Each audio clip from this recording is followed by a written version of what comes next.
প্রিয় দর্শক বন্ধুরা, এই মুহূর্তের জন্য উঠে আসছে আপার প্রাইমারি থেকে গুরুত্বপূর্ণ খবর আপডেট।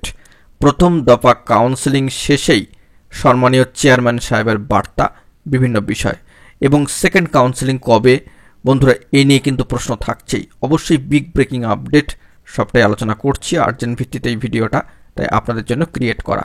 ভিডিওটিকে শেষ পর্যন্ত ওয়াচ করবেন, চ্যানেলটিকে এখনই সাবস্ক্রাইব করে নিয়ে সঙ্গে থাকবেন।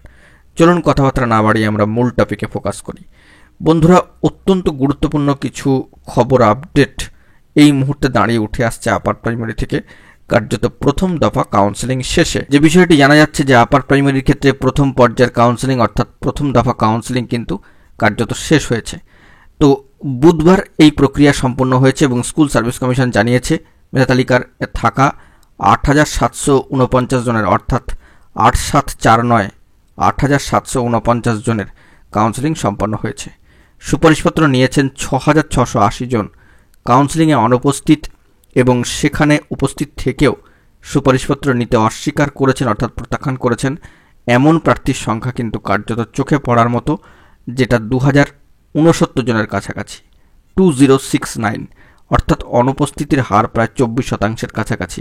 গত বছরও নভেম্বর মাসে উচ্চ প্রাথমিক বা আপার প্রাইমারির কাউন্সেলিং হয়েছিল, যদিও সুপারিশপত্র দেওয়া হয়নি। গত বছর অনুপস্থিত ছিলেন মোট ১০২৫ জন, 1025, অর্থাৎ চলতি বছরে অনুপস্থিতির হার প্রায় দ্বিগুণ। এবার দ্বিতীয় দফার কাউন্সেলিংয়ে অপেক্ষমান চাকরি প্রার্থীদের যে কাউন্সেলিং হওয়ার কথা, পশ্চিমবঙ্গ আপার প্রাইমারি চাকরিপ্রার্থী মঞ্চের সম্মানীয় সভাপতি সুশান্ত ঘোষ মহাশয় বলছেন, আমরা ডিসেম্বরেই দ্বিতীয় কাউন্সেলিং শুরু করার দাবি জানাচ্ছি। তো আপার প্রাইমারির ক্ষেত্রে যারা সুপারিশপত্র পেয়েছেন তাদের নিয়োগ প্রক্রিয়া এই মুহূর্তে কিন্তু চলছে। কিছু স্কুল বহুদিন পরে শিক্ষক পেয়ে খুশি, এক্ষেত্রে কিন্তু অবশ্যই বলতে হয়, কারণ দীর্ঘ সময় ধরে পদগুলি খালি ছিল।